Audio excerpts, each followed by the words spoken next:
भारत में कैसे डंका बजेगा जब यहाँ के देश के गरीबों की कमर तोड़ देंगे। आप इनसे दर्द में पीड़ित हैं, लेकिन बाहर मोदी है। भावना आप अपने आप का मजबूत की बात कर रहे हैं, तो क्या लगता है भाई साहब, अभी केंद्र सरकार ने अपना बजट प्रस्तुत किया है, उत्तर प्रदेश की सरकार ने अपना बजट प्रस्तुत किया है, कहा सबसे बड़ा और ऐतिहासिक बजट है। 10 में कितने नंबर देना चाहेंगे? 10 में 11। 1 नंबर ज़्यादा देना चाहेंगे। क्या ऐसा आपको अच्छा लग गया बजट में? क्या ऐसा अच्छा नहीं हुआ है ये बताइए अपने भारत में? नहीं, आप बता दीजिए कि बजट में अच्छा क्या है। बजट हम लोग का जो पास हुआ है बहुत ही अच्छा पास हुआ है और विकास पूरे भारत में डंका बजाएगा इस बजट में। 2024 के बाद पुनः तीसरी बार माननीय किस प्रकार विकास डंका बजेगा? बेरोजगारों के लिए क्या है उसमें? बेरोजगारों की ही बात आएगी अब सीधे बेरोजगार पे, और फैक्ट्रियाँ खुलेंगी और आगे चल के जो है बड़े बड़े हॉस्पिटल अपने बनेंगे पूरे भारत में। नहीं, केंद्र सरकार का 10 साल कार्यकाल बीत गया, ये आखिरी बजट था। 10 वर्षों में तो ये 2 करोड़ प्रतिवर्ष रोजगार देने को कहे थे, रोजगार दे नहीं पाए। तो अब ये आखिरी बजट में ऐसा क्या करेंगे कि सबको रोजगार? लास्ट इतने बड़े बड़े पहली चीज़ तो उन्होंने 2 बार में हटाई, 370 हटाया, राम मंदिर का फैसला था वो किया जो आज से 70 साल कांग्रेस नहीं कर पाई। बड़े बड़े काम किए ना। तीसरी बार जो बजट ये पास हुआ है इसमें लोग बेरोजगारी का जो मुद्दा बना रहे हैं, जो दिक्कत है, अरे सुन लो यार। नहीं तो राम मंदिर उद्घाटन से युवाओं को रोजगार मिल जाएगा। हाँ मिलेगा, क्यों नहीं मिलेगा। CSDS के आंकड़े देखें तो भारत में बेरोजगारी दर लगातार बढ़ रहा है, कैसे रोजगार मिल? अरे फिर वही चीज़ आप बता रहे भाई साहब, रोजगार है, रोजगार कैसे नहीं मिल रहा है? लोगों की बुद्धि भ्रष्ट हो गई है। मैं आपको बता दूं, आपको सबसे पहले रोजगार, अरे यार सुनो, फिर ठीक, मैं जब ठीक, आप बोलिए, अब मौका मिलेगा आप बोलिएगा। आप बेरोजगारी की मुद्दा बात उठा रहे भाई साहब, राम मंदिर बना है, कितने रोजगार मिले वहाँ पे पता है आपको? सबसे पहले वहाँ पे जो है मजदूरों को रोजगार मिला था, उसके बाद फिर वहाँ पे जो है जितने मटेरियल आए थे। नहीं, बात तो 2 करोड़ की हुई थी। हाँ 2 करोड़ पे ही मैं आ रहा हूँ। उसके बाद क्या हुआ आपका, रेलवे में क्या था पहले 50,000 रेलवे का तो निजीकरण कर दिए। कितनी वैकेंसी आती थी, अब तो आ नहीं रही। अरे प्राइवेट भर्तियां हो रही है उसमें। प्राइवेट निजीकरण का आप समर्थन करते हैं? बिल्कुल करेंगे, 110% होना चाहिए। आप 60,000 रुपये सैलरी पा रहे, सफाई कर्मचारी ABCD नहीं उसको पता है, बढ़िया से आता था बाबू की तरह, बढ़िया बैठता था कुर्सी पे। आप ये बताइए, अगर आप ये कह रहे हैं कि अयोग्य लोग नौकरी पा गए तो आप योग्यता की मानक क्यों रखे थे? योग्यता का जो मानक होता है, चाहे प्राइमरी टीचर की लेंगे तो टेट, सुपर टेट या सीटेट देखा जाए तो वो जो मानक पार करके ही गया है, तो आपने नौकरी क्यों दिया अयोग्य लोगों को? भैया बता तो रहे हैं, सब सेक्टर प्राइवेट होना चाहिए, हम तो बोल रहे हैं। यदि आपके कोई ईश्वर न करे ऐसा हो, कोई बीमारी हो जाएगी तो उसका इलाज करवाएंगे। मान लीजिए हाथ में दिक्कत है तो हाथ काट के निकाल देंगे या उसका इलाज करवाएंगे? भाई साहब सिंपल सी बात है, आपको कौन कह रहा है कि क्या पूरी मतलब उन्होंने बर्खास्ती कर दिया क्या? पूरा हॉस्पिटल ही बंद। देश के सरकारी संस्थाओं को यदि निजीकरण कर दिया जाएगा तो बताइए जो गरीब, आपको शायद पता है कि नहीं, मुझे नहीं पता, वैसे पता होना चाहिए आपके नॉलेज के लिए मैं बता दूं। आप किसी भी हॉस्पिटल में जाते हैं ना भाई साहब, 2014 से पहले मैं आपको बता दे रहा हूँ, आंकड़े उठा के आप देख लीजिएगा गूगल पे डाल के। 2014 से पहले डॉक्टर बैठे रहते थे, पेशेंट का इलाज नहीं होता था, ऐसे ही मर जाता था तड़प तड़प के, एडमिट तक नहीं हो पाता था, स्ट्रेचर पे ही पड़ा हुआ है, आए देख के चले गए, ये स्थिति थी भाई साहब। देखिए सरकारी अस्पतालों की यदि बात की जाए तो आज भी देश की 90% आबादी इतना सक्षम नहीं है वो को प्राइवेट इलाज करा सके। सरकारी अस्पतालों की आवश्यकता पड़ती है। अभी आपने कहा कि 14 के पहले डॉक्टर अच्छे से काम नहीं कर रहे थे, 14 के बाद करने लगे। चलिए I agree with you, but अब जो काम करने लगे तो उसका इलाज हुआ। अगर शासन व्यवस्था ठीक थी तभी ना काम किए, तो ठीक उसी प्रकार देश की जो सरकारी संस्थाएं हैं उसमें बैठे लोग हैं, उनके अंदर सुधार लाने की जरूरत है, ना कि निजीकरण करने की जरूरत। ये बताइए 2014 से पहले क्या आप ये सब चीजें नहीं पूछते थे क्या? और गवर्नमेंट थे जो पहले? बिल्कुल सुन लीजिए, इतने साल की गंदगी आप 9.5 साल में कहेंगे साफ कर दो। ये तो एक तर्कहीन तर्क है, ये कोई तर्क नहीं है। यदि आप इतने वर्ष, आपको 10 साल मौका दिया। अरे भाई साहब 10 साल बहुत हो गए क्या इतने बड़े देश संभालने के लिए? आपने पूरी अर्थव्यवस्था पूरी जो है आपने पूरा जो धज्जियां उड़ा दी थी अर्थव्यवस्था की। देश की अर्थव्यवस्था डॉक्टर मनमोहन सिंह प्रधानमंत्री थे, देश की अर्थव्यवस्था बेहतर थी, देश में महंगाई उतनी नहीं थी। पिछले 10 वर्षों में महंगाई बहुत तेजी से बढ़ी है। बिल्कुल बढ़ी है, हम तो कह रहे हैं और बढ़े, कोई दिक्कत नहीं। क्या समस्या है? क्या समस्या? अगर अपने भारत की अर्थव्यवस्था पे बात आएगी ना भाई साहब, तो 2000 का सिलेंडर ले लूंगा मैं। अगर भारत की अर्थव्यवस्था पे बात आएगी तो भारत में कैसे डंका बजेगा जब यहाँ के देश के गरीबों की कमर तोड़ देंगे? आप इनसे पूछो 205 करोड़ रुपए का कर्जा है और ये कहाँ है अर्थव्यवस्था? अभी देश के ऊपर 205 लाख करोड़ रुपए कर्जा है, इसको अलर्ट किया गया है, देश कर्ज में डूबा है। ये आप पूछ रहे हैं भाई साहब पत्रकार महोदय? पत्रकारों को- बिल्कुल। आप पूछ रहे हैं ना, तो आप सुन लीजिए। अभी जैसे इन्होंने बताया, चलिए मैं इन्हीं मुद्दे पर बात कर लेता हूँ। अपने एक चीज़ ये मुझे बताइए, अपने भारत में G20 सम्मेलन अभी हुआ है हाल ही में, उस 20 कंट्री में से कोई एक ऐसी कंट्री भाई साहब बता दें जो ग्रोथ रेट में भारत से आगे हो, और उस कंट्री में से कोई एक ऐसी कंट्री बता दे जो दर महंगाई इन्हें भाई को असल में ये भाई अंधभक्त हैं। इन्हें कोई बात समझ में आती नहीं ना। 2014 के बाद की बात, 2014 से पहले नहीं अरे समझ में फिर ना वही आएगी। चीज़ है, ग्रोथ रेट बताइए किसका ज़्यादा है अपने भारत से, बताएं ना, जवाब दें। इन्होंने सबमिट किया था यहाँ पे। हमने सोचा था सारे इन्वेस्टर आएंगे, कंपनियां लगेंगी और लोगों को रोजगार मिलेगा, लेकिन कहाँ है कोई कंपनी? किसी ने इन्वेस्ट किया उत्तर प्रदेश में? कोई कंपनी लगी? कोई लोहे का कारखाना लगा, कोई पीतल का कारखाना लगा, कोई किसी चीज़ का कारखाना लगा? बेरोजगारी चरम सीमा पर है। पेपर एग्ज़ाम होता है उसका पता नहीं लगता। पहली बात तो नौकरी नहीं निकलती, नौकरी लग जाती है तो स्टे हो जाता है। तमाम इस तरह के बेरोजगार लोग आज सड़कों पर घूम रहे हैं, इनको मालूम नहीं है महंगाई कितनी चरम सीमा पर, इनको मालूम नहीं है।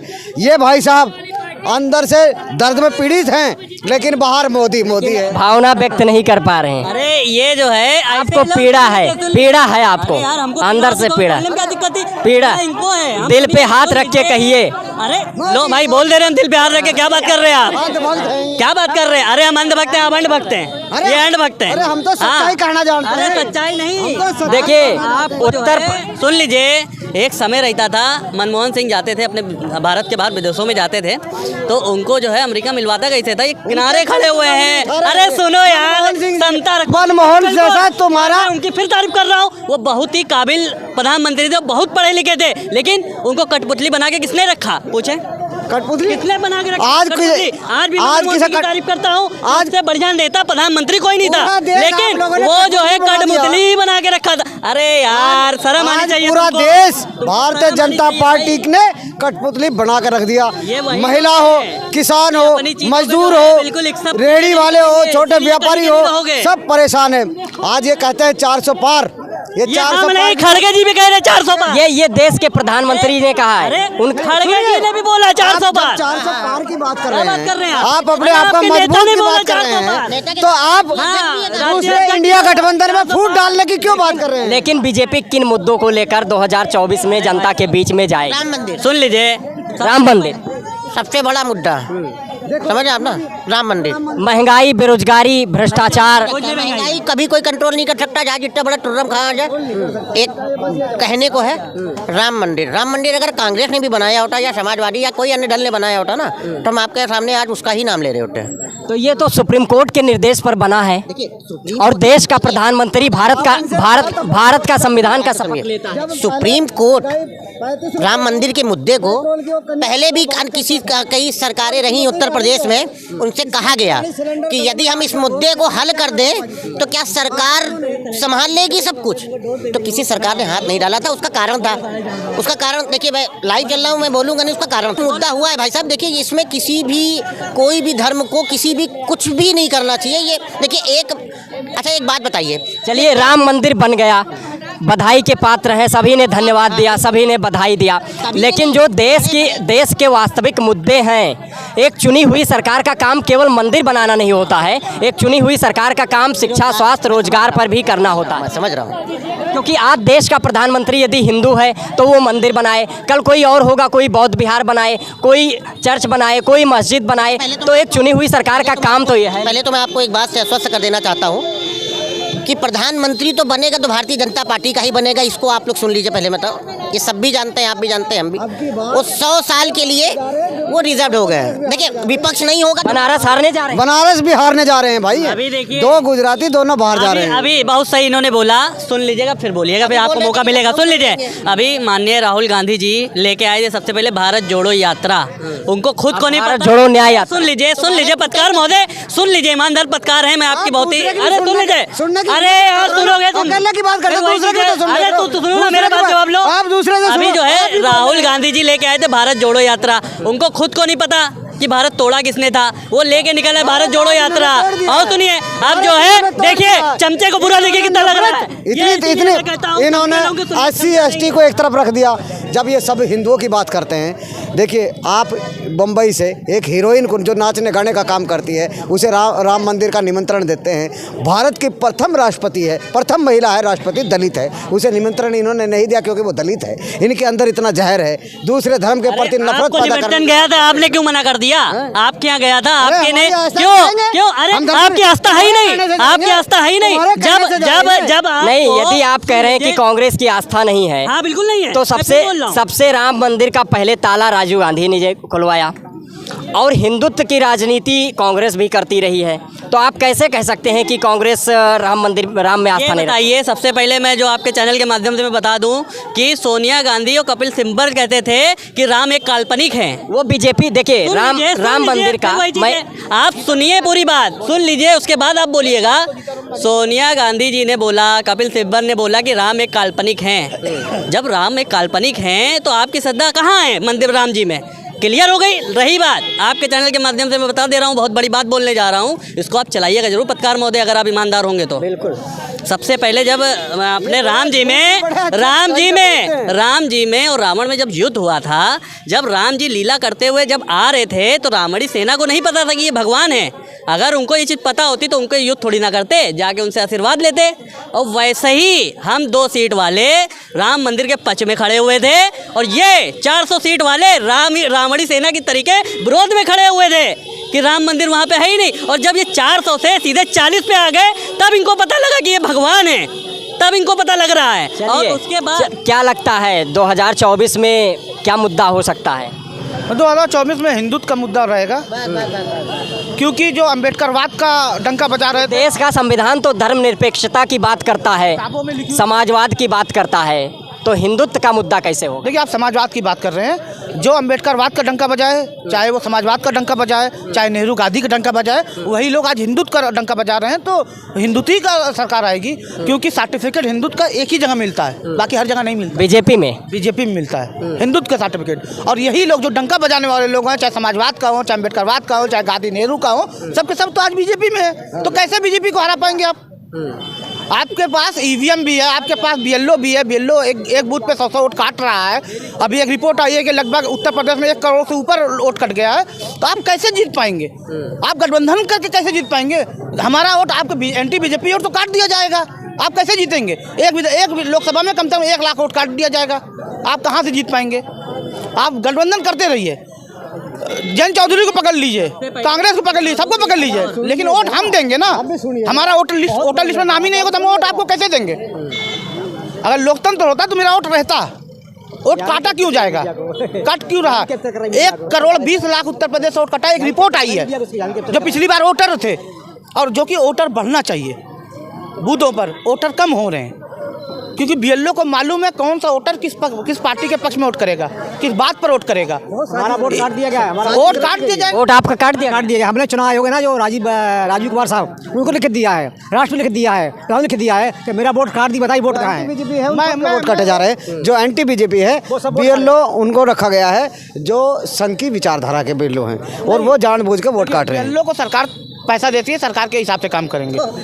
बीजेपी मैं वोट लखनऊ में जॉब कर रहा हूँ, मैं वोट एक बार जोड़वाने जाऊंगा, फिर काट देगा, मैं बार बार नहीं जाऊंगा जोड़वाने। तो सरकार कहती तो है जनगणना कराइए, आप लोग क्यों चिल्ला रहे हैं कि जनगणना मत कराइए, ये गलत? सरकार तो जनगणना से भाग रही है, वही तो मैं जाति जनगणना करवाने की मांग चल रही है। भाई साहब, मैं आपको बता दे रहा हूँ, information for your kind information मैं बता दे रहा हूँ। लोकसभा चल रहा है इस समय, संसद चल रहा है। दिल्ली में गृहमंत्री हमारे अमित शाह जी ने बार बार यही चीज़ बोला कि जनगणना कराइए, लेकिन 10 वर्षों में करवाए नहीं। बिहार सरकार ने करा कर दिखा दिया। देखिए। अच्छा, एक बात बताइए, बिहार आपने बिहार की बात करी, बिहार की आबादी कितनी है भाई साहब? उत्तर प्रदेश से कितनी है बताइए?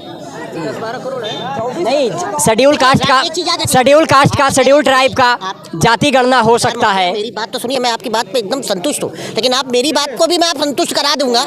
देखिए, 22 करोड़ जनता है, 24 करोड़ जनता उत्तर प्रदेश में। मेरी बात को समझिए भाई साहब, प्रधानमंत्री बिहार के मामले में 24 करोड़ जनता उत्तर प्रदेश में है। एक आदमी अभी बयान देके गया कि वो हिंदुत्व को नहीं मानते, भगवान राम को काल्पनिक बताते हैं। भारतीय जनता पार्टी के लोगों ने आरोप लगाया। आपका एक गठबंधन है बिहार में, जीतन राम मांझी, वो भी वही बयान देते हैं, फिर आपके साथ कैसे हैं? मेरा सवाल है भारतीय जनता पार्टी के लोगों से।